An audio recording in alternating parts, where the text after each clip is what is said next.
Salut à toi, addict à la contradiction, et bienvenue dans ce 16e épisode de Contradiction. Aujourd'hui, on va parler d'une contradiction méconnue, celle des terres rares avec l'écologie. Il faut savoir qu'aujourd'hui, les terres rares sont un peu considérées comme le pétrole des énergies renouvelables, étant donné qu'elles ne sont pas renouvelables du tout et qu'elles composent l'intégralité des produits issus de la transition énergétique. On se retrouve aujourd'hui ici à Ikebukuro, en plein cœur de Tokyo, ville où la technologie est omniprésente et du coup cette technologie il faut bien la fabriquer et elle est en grande partie composée de terres rares. Mais bon, on va voir ça plus en détail dans cette nouvelle vidéo. Allez, nouveau jingle.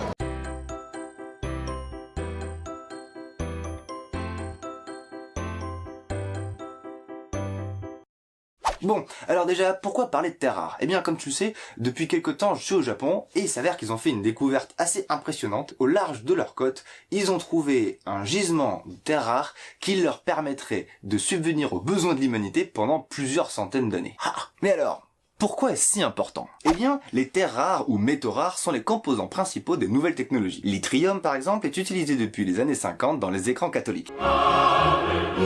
Mais aujourd'hui, leurs utilisations sont bien plus variées. Comme dans les diodes, les smartphones, le plus connu des terres rares est le néodyme, qui a des propriétés magnétiques bien plus fortes que les aimants à base de ferrite. Il est utilisé dans la plupart des éoliennes. Ensuite, on retrouve énormément de terres rares dans la voiture électrique, qui est bourrée d'électronique, en plus de son moteur électrique qui contient énormément de lantane.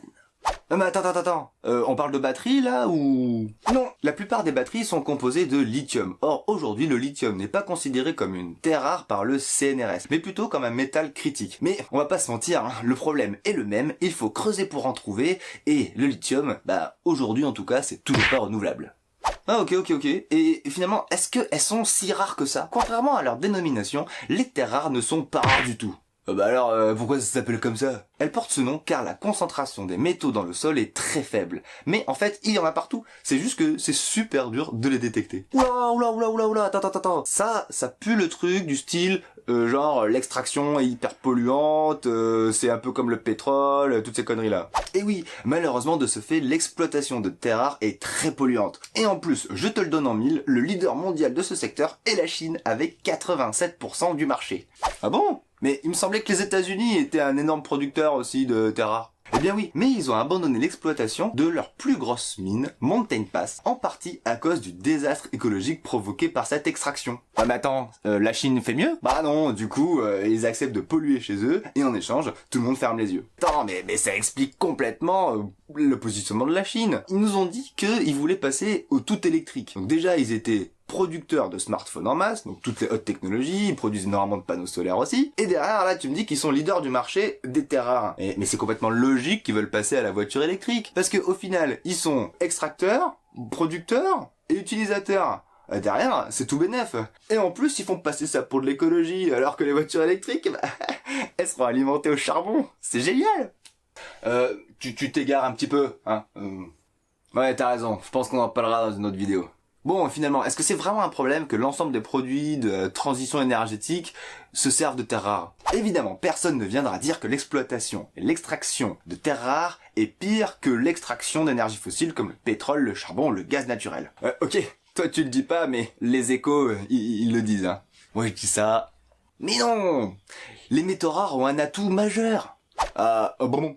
Lesquels? Finalement là pour l'instant tout ce que tu me présentes c'est qu'on vient de faire un transfert on n'utilise plus de pétrole, de gaz et de charbon, mais derrière on se sert du vent, du soleil, mais au final pour fabriquer ces trucs là, on se sert de minerais. Donc on pourra pas produire à l'infini des batteries, on pourra pas produire à l'infini des éoliennes, on pourra pas produire à l'infini de voitures électriques, parce qu'au bout d'un moment, on n'aura plus de matière, donc il est où l'avantage? Ils ne disparaissent pas. Ils sont donc potentiellement recyclables, contrairement au pétrole ou au gaz qui, après utilisation, sont perdus. Les métaux rares, eux, restent dans les composants électroniques et donc sont potentiellement recyclables. Oh attends, calmos, hein, j'ai pas encore eu une poubelle à terre rare. Hein. Aujourd'hui on recycle le papier, le carton, c'est peut-être pas pour tout de suite, non? En effet, on est encore qu'au début. Mais il y a par exemple pas mal de projets comme celui-ci. Le projet RécupTR a pour objectif d'extraire et de valoriser les terres rares contenues dans les aimants issus en particulier des déchets électroniques.